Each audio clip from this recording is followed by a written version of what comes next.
다 함께 사도신경으로 신앙 고백하시겠습니다.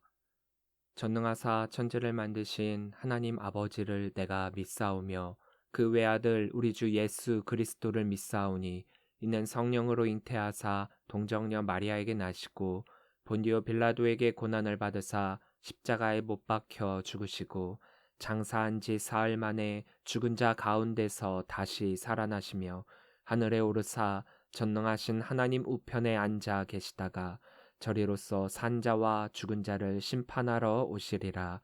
성령을 믿사오며 거룩한 공예와 성도가 서로 교통하는 것과 죄를 사여 주시는 것과 몸이 다시 사는 것과 영원히 사는 것을 믿사옵나이다. 아멘. 다 함께 찬송가 368장 부르시겠습니다.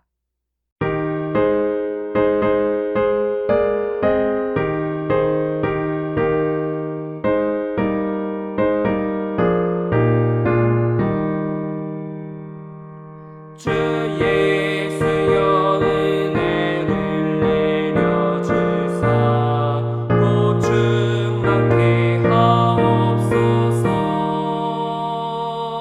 이 주리고 목마른 나의 맘에 주 성령을 부으소서. 주 예수여 충만한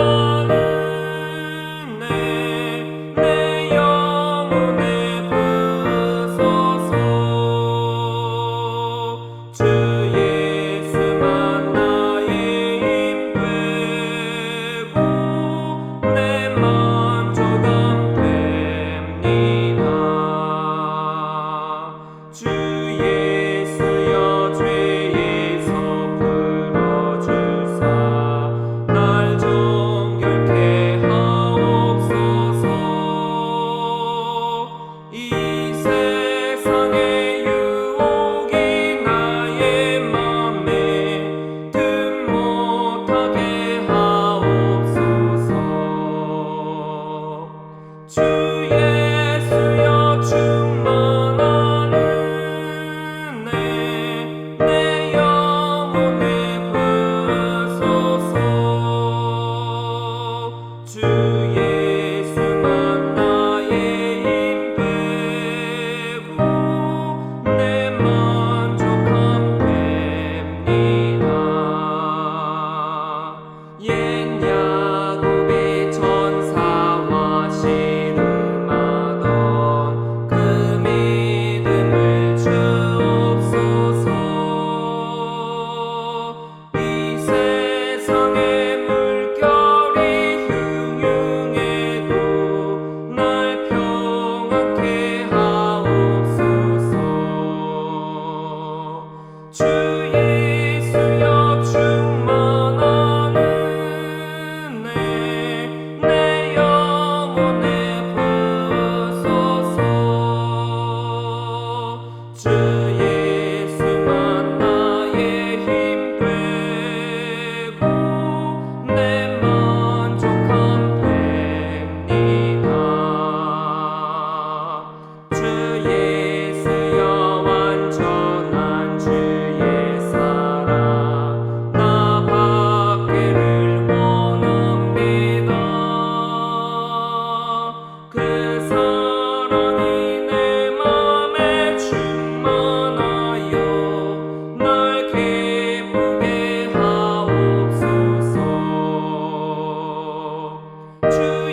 우리에게 주신 하나님의 말씀은 출애굽기 25장 31절부터 40절 말씀입니다.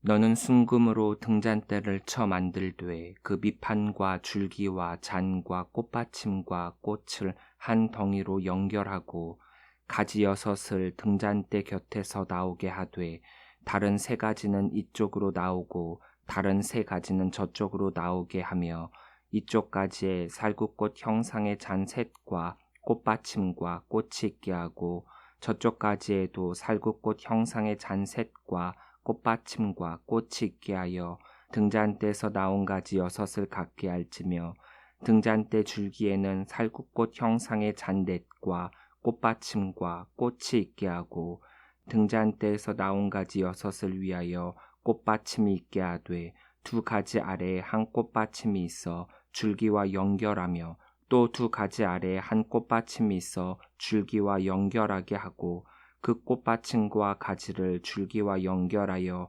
전부를 순금으로 쳐 만들고 등잔 7을 만들어 그 위에 두어 앞을 비추게 하며 그 불 집게와 불똥 그릇도 순금으로 만들지니 등잔대와 이 모든 기구를 순금 1달란트로 만들되 너는 삼가 이 산에서 내게 보인 양식대로 할지니라.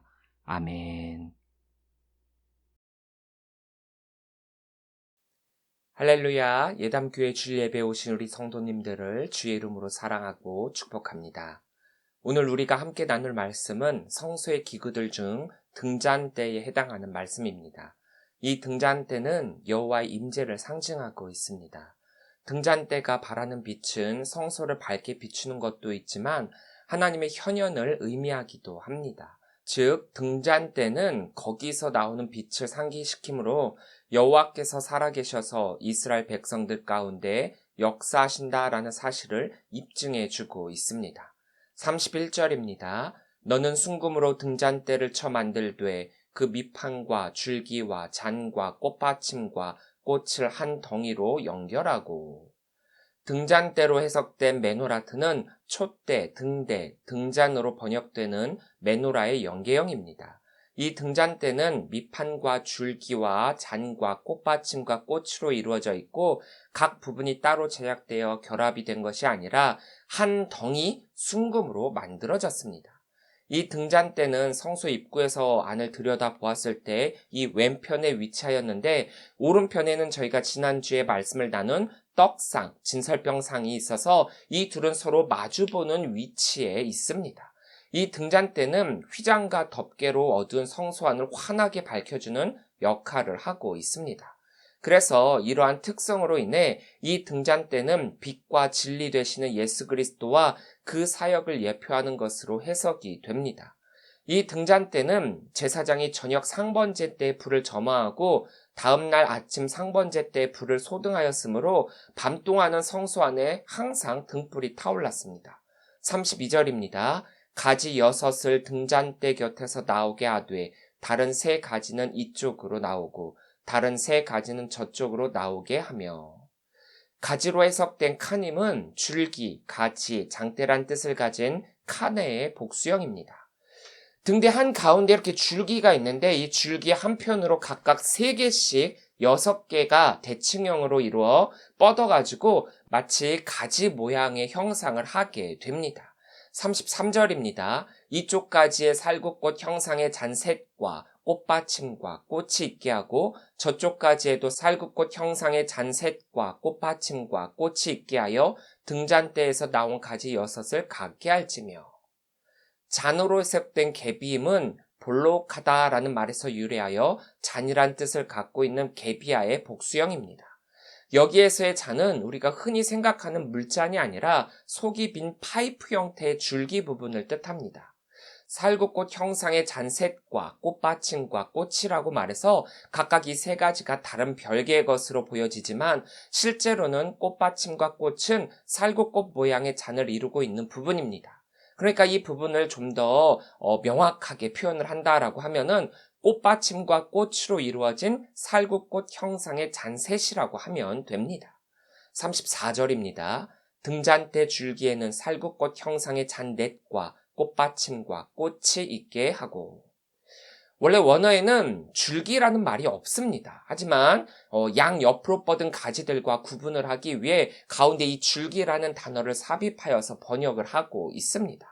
33절에서 보면 이 등잔대 양 옆으로 뻗은 가지들은 마디가 넷, 그 마디를 잇는 꽃받침과 꽃으로 이루어진 살구꽃 형상의 잔이 셋이고, 가운데 이 등잔대 줄기는 마디가 하나가 더 많은 다섯, 즉 그 마디를 이루고 있는 꽃받침과 꽃으로 이루어진 살구꽃 형상의 잔 역시도 한 개가 더 많은 네 개가 있습니다. 한 가지마다 네 마디가 있고 그 마디를 나누는 이 살구꽃 모양으로 만들어진 잔은 3개씩, 그리고 그 가운데 줄기에는 4개가 있어서 총 22개의 살구꽃 모양으로 만들어진 잔의 장식물이 이 등잔대에 있게 됩니다. 35절입니다. 등잔대에서 나온 가지 6을 위하여 꽃받침이 있게 하되 2가지 아래에 한 꽃받침이 있어 줄기와 연결하며, 또 2가지 아래에 한 꽃받침이 있어 줄기와 연결하며, 또 2가지 아래에 한 꽃받침이 있어 줄기와 연결하게 하고. 이것은 앞서 말한 등잔대의 모양을 설명한 것으로 자세하게 보아야 할 단어는 연결한다 라는 말입니다. 연결하며 라고 해석된 민맨나는 3번이나 나오고 있는데, 이것은 뭐뭐로부터란 뜻의 전치사 민에 대명사 전미어가 붙은 형태입니다. 즉 직역을 하면 그것으로부터입니다. 이 단어를 사용함으로써 각 마디와 줄기가 서로 따로 분리된 형태가 아니라 이 꽃받침과 꽃으로 이루어진 살구꽃 형상의 잔을 통해 모든 줄기와 가지는 연결이 되어 있다라는 의미를 가지고 있습니다. 36절입니다. 그 꽃받침과 가지를 줄기와 연결하여 전부를 순금으로 쳐 만들고로 해석된 미크쇠는 가공, 세공이란 뜻의 명사입니다. 이 단어는 두드리다라는 뜻의 카수아에서 발전하여 둥글게 만들어진 것을 가리키는 미크쉐라는 말에서 유래했습니다.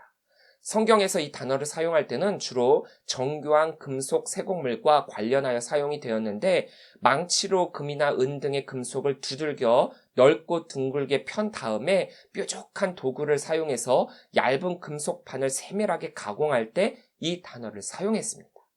여기에서는 해석이 되지 않았는데 원어에서는 아하트라는 말이 이 안에 들어가 있습니다.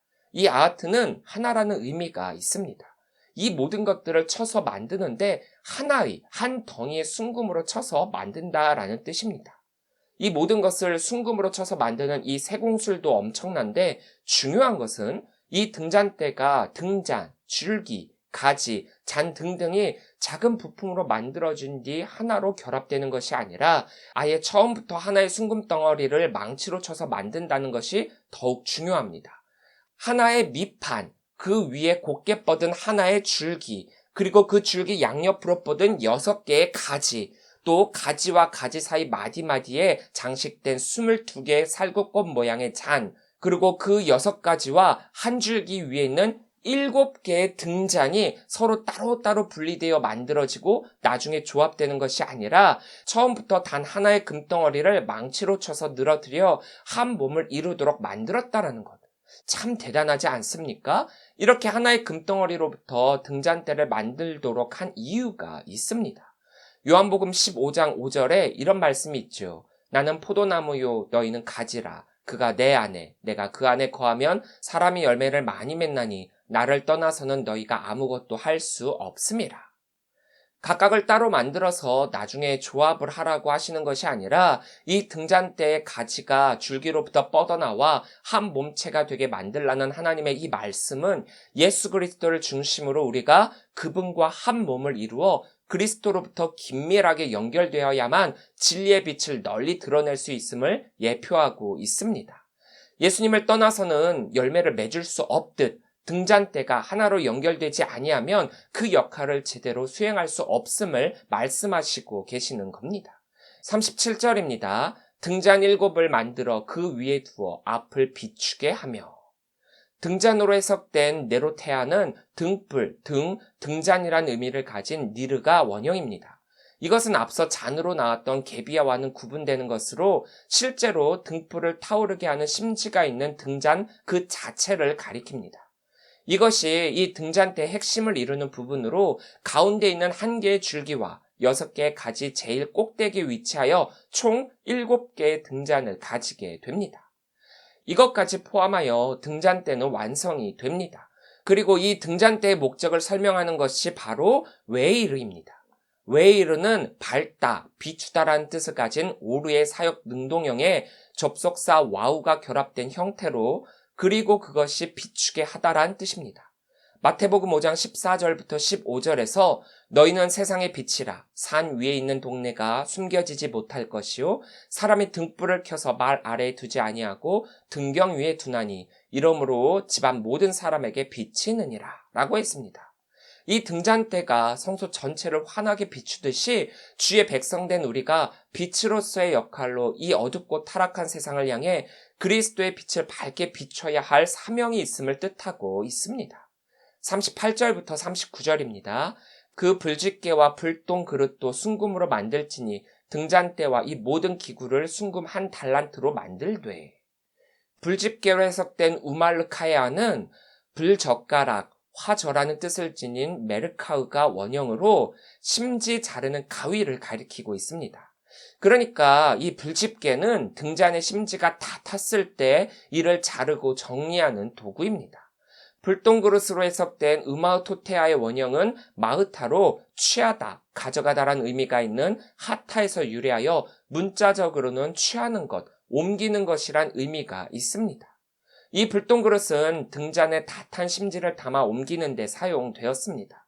이것을 통해서 성수가 어지럽게 되거나 더럽혀지는 것을 미리 조처하도록 하셨습니다. 1달란트로 해석된 키카르는 원래 히브리인들이 사용하던 무게 단위인데 약 34kg입니다. 후에 이것이 화폐 단위로 사용이 되는데 그 가치는 3,000세겔입니다. 이것의 가치를 돈으로 따진다라고 한다면 금 1달란트는 은 1달란트의 15배에 해당하고 은 1달란트는 1드라크마의 6,000배인데 1드라크마는 성인 한 사람의 하루 품삯이었던 것을 감안한다면 어마어마한 가치의 금액과 양의 금이 이 등잔대에 사용이 된 것입니다. 등잔대는 하나님의 임재를 의미한다라고 했습니다. 하나님의 임재는 곧 이 세상에서의 그리스도의 역할에 그 의미가 있습니다. 죄악으로 어두워진 이 세상을 그대로 두면 계속 어둠 속에 있을 수밖에 없지만 빛으로 오신 예수 그리스도께서 이 등잔대의 역할을 하시며 세상을 빛으로 밝히시며 이 세상에서 죄악의 어둠을 몰아내시고 인간에게 구원의 참된 소망의 빛을 주셨습니다. 지금은 절기상 대강절입니다. 아기 예수님의 오심을 기다리며 그 기다림의 의미를 되새기는 때입니다.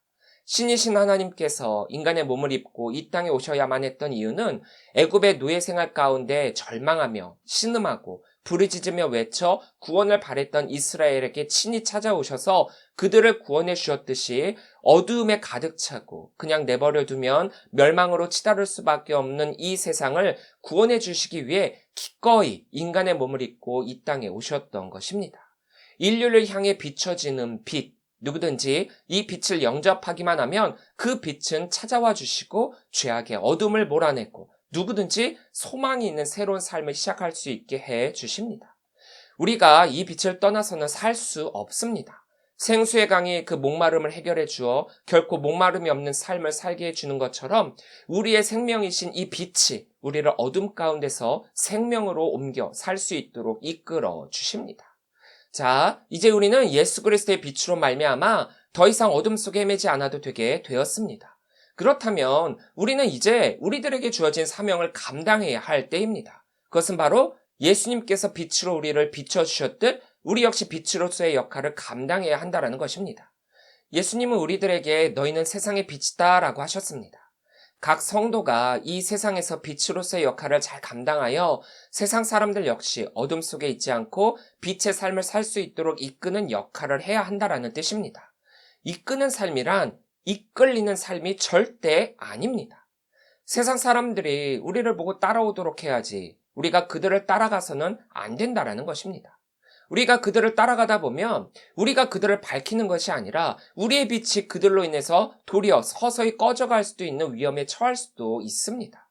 그리고 또 진정한 빛은 예수님이시기 때문에 우리 스스로가 빛이라 여기지 말고 진짜 빛이신 예수님께로 이끄는 역할의 빛을 우리가 해야 합니다.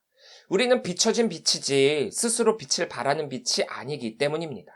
그 점을 잊지 말고 우리는 사역을 해야 합니다. 우리 스스로는 빛을 낼 수 없는 빛이라는 사실을 말입니다. 자, 우리가 빛으로 그들을 이끈다라는 것은 과연 어떻게 해야 한다라는 것일까요? 마태복음 5장 16절에 그 해답이 있습니다. 이같이 너희 빛이 사람 앞에 비치게 하여 그들로 너희 착한 행실을 보고 하늘에 계신 너희 아버지께 영광을 돌리게 하라. 여기에서의 착한 행실이란 우리가 흔히 말하는 선한 행위, 즉 착한 일 등을 말하는 것이 아니라 그리스도인으로서의 행동, 그리스도인이라면 해야 하는 것, 그리스도인의 빛의 역할, 즉 어둠 속에 있던 사람들을 빛으로 이끌어내어 그들이 하나님께 영광을 돌리게 한다라는 뜻입니다. 파인애플 스토리라는 작은 책이 있습니다. 어떤 이들은 이 책을 분노를 다스리는 법으로 소개하고 있지만 이 책이 우리들에게 말하고자 하는 진짜 의미는 다른 곳에 있습니다. 진정한 그리스도인이란 하나님께 모든 것을 다 내어 맡기고 하나님의 방법으로 선교를 한다는 것입니다. 우리는 사역을 한다거나 전도를 할 때 이렇게 하면 잘 되겠지라고 하면서 여러 가지 계획을 세웁니다. 그런데 그 계획은 거의가 인간적인 방법으로의 계획입니다. 물론 인간이 세우는 것이니까 그럴 수 있다라고 여길 수 있죠. 이 책은 오토 캐닝 선교사가 7년 동안 뉴기니에서 선교하며 겪은 이야기를 담고 있습니다. 인간의 방법과 계획으로의 선교였습니다. 그는 네덜란드령 뉴기니에서 의료와 또 자파를 통해 선교를 했었는데 어느 날 이 선교사 부부가 너무 파인애플이 먹고 싶어가지고 이제 직접 파인애플 밭을 만들기로 하게 됩니다. 그래서 묘목도 들여와갖고 이제 또 일꾼들을 뽑고 그들로 하여금 이 파인애플을 잘 키우도록 하게 합니다. 파인애플은 그 열매를 맺기까지 3년이라는 시간이 필요했습니다. 그런데 돈을 주고 일을 시켰던 원주민들이 파인애플이 열매를 맺게 되니까 자신들이 그 열매를 다 가져가 버립니다. 자신들이 키운 열매라는 이유로 말입니다. 이 선교사 부부 입장에서는 굉장히 황당하겠죠. 왜냐하면 그 일을 그냥 시킨 것도 아니고 그 값에 해당하는 품삯도 주면서 그 파인애플을 키우도록 했는데 자신들이 키웠다고 그 열매를 가져가다니요. 선교사 부부는 결국 그 밭을 포기하고 우여곡절 끝에 다른 밭을 가꿨는데 그 밭에서도 또다시 같은 일을 겪게 됩니다. 파인애플의 소유권을 놓고 선교사와 원주민들 간에 갈등이 생기게 됩니다. 선교를 위해 그것을 찾았던 오토 캐닝 선교사였지만 결국 그곳에서 진짜 열매는 맺지 못하게 되었습니다. 도리어 이것이 선교의 방해가 되었죠. 결국 오토 캐닝 선교사는 원주민들에게 그리스도인으로서 인정도 받지 못하였다가 깨닫게 되는 것이 하나 있었습니다. 안식년을 맞아 본국에 참석한 한 세미나에서 내가 주면 얻을 것이고 너를 위해 쌓아두면 잃어버릴 것이다. 내가 가진 모든 것을 하나님께 드려라. 그러면 하나님께서 내게 필요한 것을 채워주신다라는 것입니다. 그 후 이 선교사는 파인애플 밭을 하나님께 드리기로 하고 열매를 훔쳐가는 원주민들에게 더 이상 화를 내지 않았습니다. 그러자 원주민들은 그런 선교사의 행동에 의아해하다가 이런 말을 하게 됩니다. 당신은 이제 비로소 드디어 그리스도인이 되었나 보군요. 그러면서 원주민들이 서서히 한두 명씩 예수님을 영접하면서 진짜 선교의 열매를 이곳에서 맺게 되었습니다. 그동안 선교사는 얼마나 많은 설교와 말을 통해서 이들을 선교하고자 애썼겠습니까? 그런데 그의 설교와 그의 행동은 전혀 달랐습니다. 이웃사랑을 외쳤던 선교사가 본인은 그 말을 실천하지 못하고 있었으니까요. 예수님이 말씀하신 빛을 비추는 착한 행실이라는 것은 바로 그동안 예수님께서 우리들에게 말씀하시고 가르쳐주시고 몸소 보여주신 그 모든 것들을 따르는 삶입니다. 그것을 우리가 보고 배웠다면 우리 역시도 그런 삶을 살아야 하는데 그런 삶을 살지는 않고 입술로만의 신앙생활을 한다면 그것은 믿지 않는 다른 이들이 볼 때 말과 행동이 다른 위선이 되는 것입니다. 예수님은 그렇게 말씀하시지 않으셨거든요. 그렇게 가르치시지도 않으셨거든요. 그런데 말과 행동이 같고 그것이 빛으로서 다른 이들을 밝히는 모습이 된다면 그것이 바로 선교가 되는 것입니다. 우리가 목회와 사역을 할 때 주변적인 것에 혹해서 선교라고 하는 원래 목적을 잊어버린 채 목회와 사역을 하고 있지는 않은지 조심해야 합니다. 목적을 잃어버린 선교는 결코 하나님의 사역이 아니니까요. 사람들이 우리의 빛을 보고 따라와야 하는데 빛을 보고 피할 수도 있게 됩니다. 어둠이 더 좋다고 여기기 때문이기도 하지만 우리가 가진 빛이 진짜 빛으로 여기지 않기 때문입니다. 우리 보고 더 어둠이라고 말하기까지 합니다. 요즘 기독교가 참 힘든 시기를 지내고 있죠. 물론 저는 그 원인 제공은 바로 우리 기독교가, 교회가 제공한 것이다라고 생각을 합니다. 하지만 그것을 여론몰이를 해갖고 안티 기독교를 양산하는 언론도 또한 잘못이라고 생각을 합니다. 가장 먼저는 우리가 변해야 합니다. 우리가 먼저 진짜 그리스도인이 되어서 저 원주민들이 인정하는 것처럼 우리가 하나님 앞에서도 진짜 인정함을 받는 그리스도인들이 되어야 합니다. 그 다음에 우리가 믿지 않는 자들에게 빛의 역할을 해야 한다라는 거죠. 아무개가 믿는 하나님이라면 나도 믿겠다. 이런 선한 영향력을 끼치는 자가 되어야 한다는 것입니다. 그런데 도리어 아무개가 믿는 하나님이라면 나는 절대 믿지 않겠다. 이런 영향력을 끼치는 경우가 우리 주변에 얼마나 많이 있습니까? 선한 영향력이 아닌 악한 영향력을 끼치지 않도록 우리는 부단히 노력해야 합니다. 사랑하는 성도 여러분, 우리는 예수님을 떠나서는 절대 살 수 없는 존재들입니다. 등잔대가 한 달란트 금덩어리를 망치로 쳐 펴갖고 세공했다라는 사실은 우리는 그리스도를 떠나서 살 수 없음을 예표하고 있습니다. 열매를 많이 맺으려면 예수님을 절대로 떠나서는 안 됩니다. 예수님께서는 우리들에게 내 안에 거하라라고 말씀하고 계십니다. 그렇지 않으면 우리가 열매를 맺지 못하는 것을 넘어서서 예수님으로부터 벗어난 가지들은 모여져 버려지고 모아져 불에 던져 사르게 된다라고 하셨습니다. 주님 안에 거하여 기도와 말씀으로 연합하고 열매를 많이 맺고 하나님께 영광 돌리는 삶이 바로 그리스도인의 삶입니다. 하나님과의 관계에서 멀어지지 않도록 우리는 부단히 조심해야 합니다. 그리고 그리스도와 연합하여 한 몸을 이룬 그리스도인들이고 그분께 붙어있기만 한다면 반드시 열매를 맺을 것이다 라고 확신한다면 이제 우리는 세상을 밝히는 빛이 되어야만 합니다. 스스로 빛을 내는 것처럼 빛을 흉내내는 것이 아니라 진짜 빛으로 이끄는 빛으로 말입니다. 세상은 자꾸 우리들에게 스스로 빛이 되라 말합니다. 빛인 것처럼 흉내를 내라고 말합니다. 그 빛이라면 따라가겠다라고. 정작 진짜 빛은 자신들의 잘못과 허물을 드러내고 부끄럽게 만들지만 이렇게 만들어진 빛은 그 빛에 숨어 스스로를 숨길 수 있으니까요. 세상은 그것이 현명하고 잘 사는 방법이라고 말합니다. 그것을 처세술이라고도 하고 다른 말로는 성공한 삶이라고도 합니다. 하지만 우리가 이 세상에서 진짜 빛으로서 해야 할 역할은 여러분들의 모습을 통해 믿지 않는 이들이 하나님께 영광을 돌리게 하는 삶입니다. 어둠 속에 살던 우리가 구원함을 받을 수 있었던 것은 오로지 하나님의 은혜요, 예수님의 사랑입니다. 오늘도 힘겹고 어려운 삶을 살고 있는 우리들에게 하나님은 힘과 능력을 주시며 위로해 주시고 계십니다. 그 힘으로 우리는 이 세상을 이길 수 있습니다. 세상의 모든 소망 다 사라져가도 우리를 살리는 것은 바로 주 은혜임을 잊지 마시기 바랍니다. 그 사랑이 우리를 살립니다. 대강절의 이때에 아기 예수님의 오심을 기억하며 그 은혜에 감사하는 성도들이 되시기를 바랍니다. 예수의 피가 우리를 살리고 우리를 생명으로 이끄셨듯 여러분들의 참된 그리스도인의 삶이 믿지 않는 이 세상을, 많은 사람들을 주 은혜로 이끌 줄 믿습니다.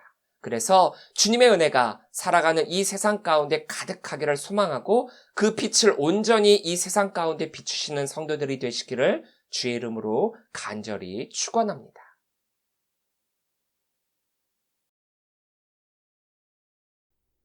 기도하겠습니다. 사랑의 하나님 감사합니다. 아기 예수님으로 이 땅에 오심을 통해 온 인류의 구세주가 되어 주셔서 감사합니다. 오지 않으셔도 되셨고 인간의 몸을 입고 고통을 입지 않으셔도 되었지만 우리를 너무나도 사랑하시어 이 땅에 인간의 몸을 입고 당하신 그 고통을 기억합니다.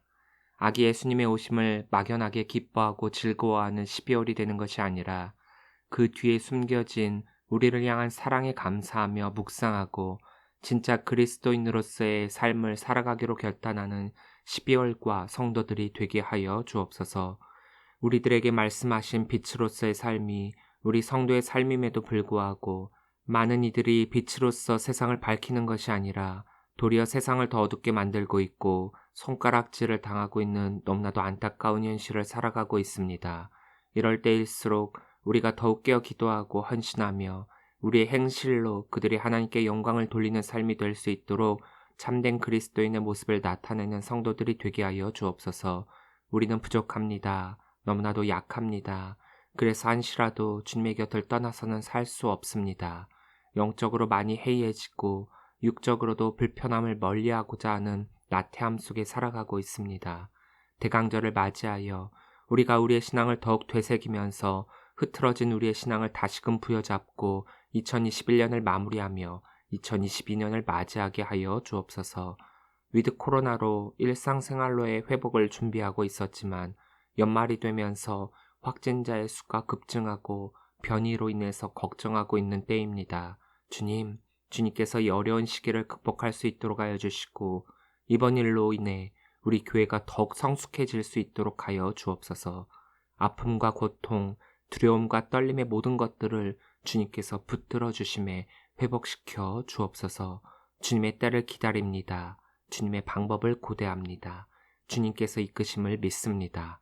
모든 것 주님께 감사를 드리오며 예수님의 이름으로 기도합니다. 아멘. 다 함께 결단 찬양 주 은혜임을 찬양하시겠습니다.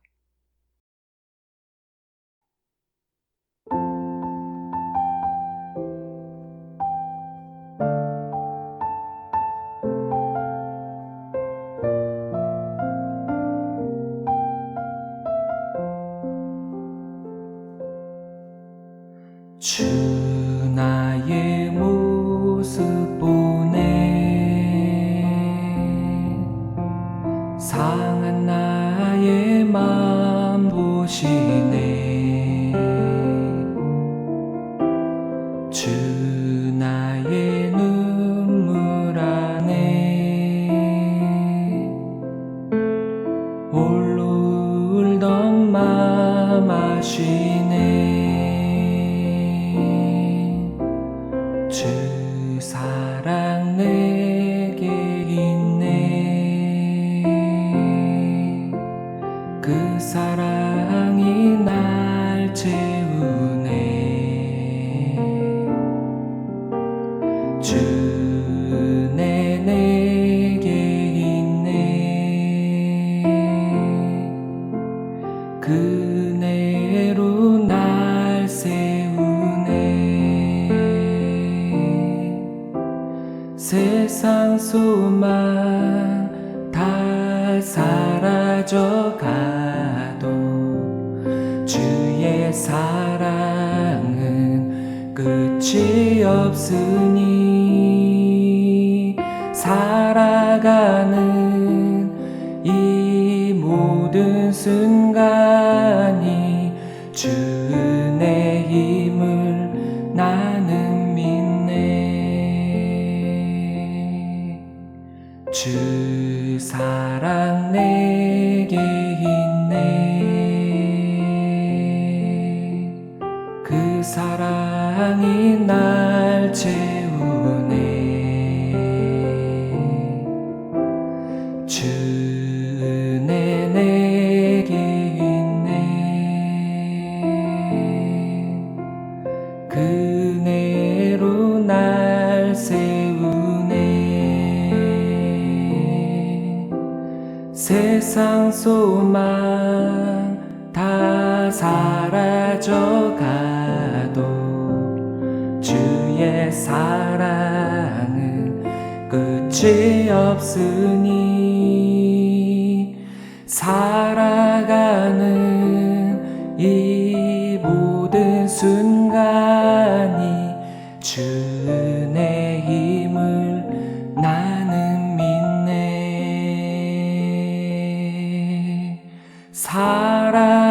살아가는 이 모든 순간이 주 은혜임을 나는 믿네